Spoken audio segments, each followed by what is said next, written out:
네, 안녕하세요. 손쌤입니다. 네, 선생님 지금 목소리가 상대적으로 많이 안 좋은데요. 예, 학교에서 보시면 알겠지만, 쌤이 요즘 목소리가 좀 많이 상태가 안 좋은 상태입니다. 그래서, 좀 목소리 톤이 안 좋더라도, 집중해서 잘 들어서 와줬으면, 네, 좋겠습니다. 네, 오늘은 여러분들이랑 26차시 이야기할 거고요. 훈민정음과 관련된 그리고 과학기술과 관련된 이야기를 하려고 합니다. 조선 전기의 문화 사업을 조사하여 조선 정부가 유교 문화를 보급하려고 한 배경과 노력을 이용한다라고 얘기했는데 지난 시간에 유교 문화와 관련된 여러 가지들을 봤죠.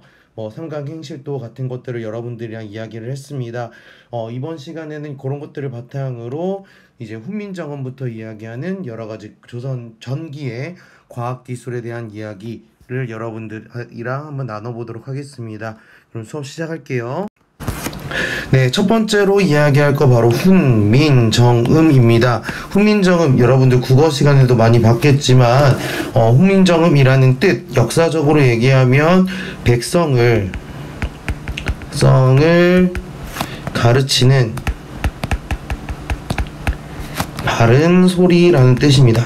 바른 소리라는 뜻을 가지고 있는 글자라고 보시면 되겠습니다. 그래서 창제 배경을 보면은 한자를 잘 알지 못하는 일반 백성이 일상생활에 어려움을 겪으니까 이거를 백성을 교화하고 백성이 스스로 뜻을 표현할 수 있도록 만들고 반포했다라고 이야기하는 겁니다. 그러니까 뜻이 백성을 가르치는 바른 소리라고 이야기를 하는 거죠. 하지만 참고로 반포 당시에 이거에 대한 반대 여론이 존재했습니다. 반대하는 여론도 존재했다. 그 이유는 우리 스텝2에서 이야기를 할 예정입니다. 스텝 2의 이 반대에 대한 이야기를 나눌 예정이고, 이거를 왜 그랬을까 그 사람의 입장에서도 한번 생각을 해보고, 지금 현재 여러분 2023년에 한글을 알고 여러분들 한글을 표현한다는 것 자체가 굉장히 여러분들의 입장도 한번 생각을 해보면서 요거에 대해서 한번 생각해보는 시간을 가졌으면 좋겠습니다. 이어서 그렇다면 이걸 어떻게 활용했는가를 가지고 이야기한다면 용비어천가라는 글을 지어서 이걸 통해서 조선 건국의 정당성을 강조하고요. 그리고 여러 분야의 책을 훈민정음으로 편찬을 함으로써 국가 정책을 백성들한테 전달하는 역할을 가지고 있습니다. 그 영향으로 국문학 발전이 되기도 하고 민족문화 발전에 기여했다라고 하는데 저의 선생님의 생각은 이 훈민정음이 만들어짐으로 인해서 여러분들이랑 우리의 글자로 우리의 언어로 우리의 역사를 그리고 우리의 생각을 이렇게 서로 교류할 수 있다는 점에서 굉장히 큰 의미를 갖고 있는 게 바로 훈민정음이지 않을까라고 생각을 합니다. 참고로 훈민정음 누가 만든지는 알겠죠? 누가 만든지 바로 세종 때에 있었던 세종 시기에 만들어진 글자였다라는 것도 기억을 해주시면 좋을 것 같습니다. 넘어갈게요. 그렇다면 이제 천문학과 지리학의 발달에 대해서 두 번째로 넘어가도록 하겠습니다. 천문학은 이제 별자리를 보는 거고요. 지리학 같은 경우에는 지도, 그리고 지리, 땅과 관련된 이야기인데요. 배경 같은 경우에는 조선 건국의 정당성을 확립한다라고 얘기를 하는데, 우선 천문학부터 보면은 이 천상열차 분야 지도라는 이제 별자리를 관측해놓은 천체 관측도라고 보시면 좋을 것 같아요. 그건 교과서에도 나와 있으니까 한번 살펴보도록 하고요. 태조 때 만들어진 겁니다. 그리고 반대로 이제 간이나 칠정산 같은 것들은 세종 때 만들어진 건데요. 세종 때 만들어진 건데 이 칠정산 같은 경우에는 역법이라고 이야기를 하는데 그 별자리를 바탕으로 달력과 관련된 거다. 날짜, 시기를 알아채는데 중요한 역할을 했던 게 이 칠정산이었다라고 보시면 될 것 같고요. 지리학 같은 경우에는 이런 중앙집권 체제의 강화와 국방력 강화에 대한 이야기를 하는데 대표적인 지도가 바로 이 혼일강리 역대 국도 지도라는 겁니다. 여기 옆에 나와 있는 거고요. 요거는 태종 때 만들어진 지도입니다. 지도의 특징을 한번 보면은요, 지도를 좀 여러분들이 같이 확대해서 살펴보면은 지도의 특징 보면은 뭐가 강조가 되어 있나요? 뭐가 강조가 되어 있나요? 여기가 어딜까요? 여기가 어딜까? 바로 중국입니다. 전 세계를 통틀어 봤을 때도 중국을 한 가운데 굉장히 크게 집어 넣었다는 것은, 이거를 토대로 여러분들이 무엇을 느낄 수 있는가? 무엇을 알아채면 좋을까? 바로 중국 중심의 세계관이 있다.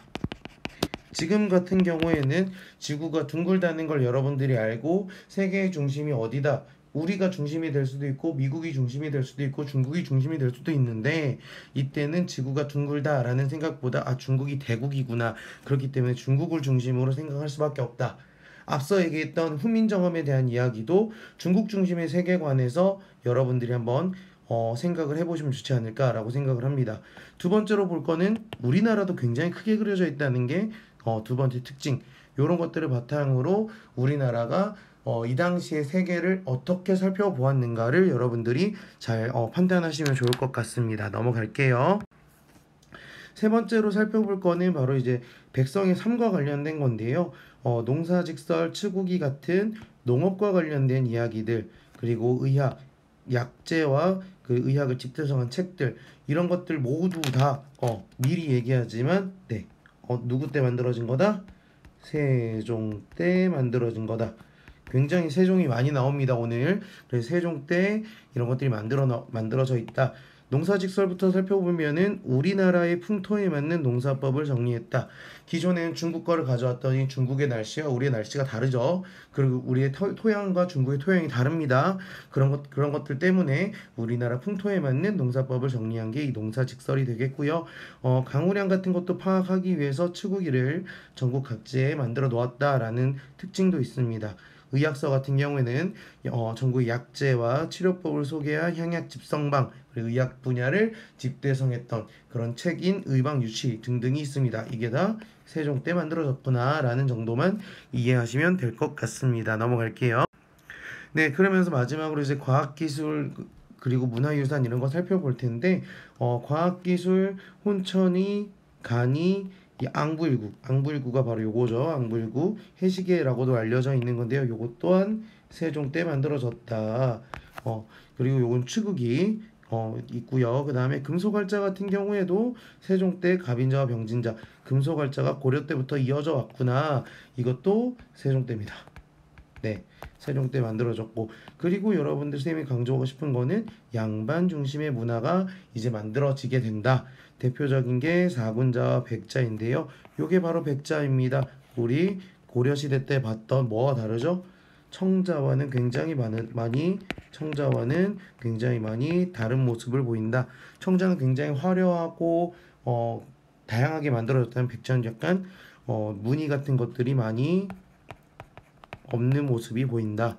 그리고 사군자 같은 경우에는 그 그림인데 어떤 것을 그린 거냐? 바로 매, 난, 국, 죽이라고 이야기를 합니다. 매화, 난초, 그 다음에 국화, 죽은 대나무를 이야기합니다.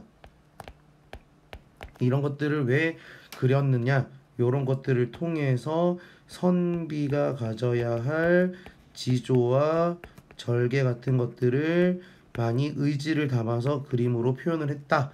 그래서 이런 것들이 이제 양반 중심의 문화로서 등장을 했다 라는 정도로만 여러분들이 이해해 주시면 좋을 것 같습니다.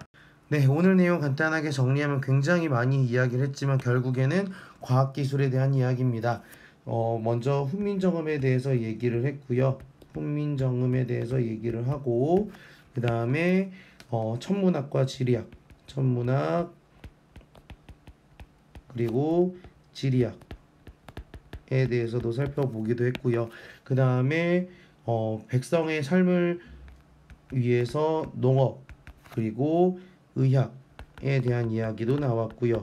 그리고 마지막으로 과학기술 그리고 양반 문화를 다룬 것까지 나왔습니다. 그래서 훈민정음에 대해서 살펴보면은 일단은 누구 때? 그렇죠.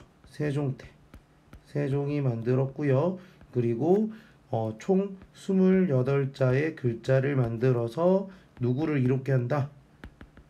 백성을 이롭게 하기 위해서 만들었다. 하지만 선생님이 얘기하지만 반대의 목소리도 존재했다. 요거에 대해서는 우리가 한번 수업 시간에 다루어 볼 내용이다 라고 생각하시면 좋을 것 같고요. 그 다음에 두 번째 천문학 같은 경우에는 뭐 천상열차 분야지도가 있었고요. 그 다음에 역법을 다룬 칠정산 같은 게 있었고, 지리학에서는 혼일, 강리, 역대, 국도지도라고 하는데 이게 동양에서 굉장히 되었다. 요거에서 선생님 강조한 게 있죠. 어디 중심이었다? 중국 중심이었다. 그래서 요거에 대한 것도 한번 이해해 보자라고 이야기를 했고요. 농업 같은 경우에는 농사, 직설 이런 이야기 했고요. 의학 같은 경우에는 향약, 집성방 이런 책들 이야기했습니다. 농업, 의학 다 뭐다? 언제 만들어졌다? 바로 세종 때 이야기한다. 과학기술 같은 경우에는 혼천이, 간이, 안구일구 같은 세종 때 있었던, 요것도 세종 때 만들어졌던 것들. 그 다음에 금속 활자가 이어지고 있고, 양반 문화의 스님 강조했어요. 뭐를요? 사군자가 누구의 절개? 선비의 지조와 절개를 뜻한다 라고 이야기를 했고요.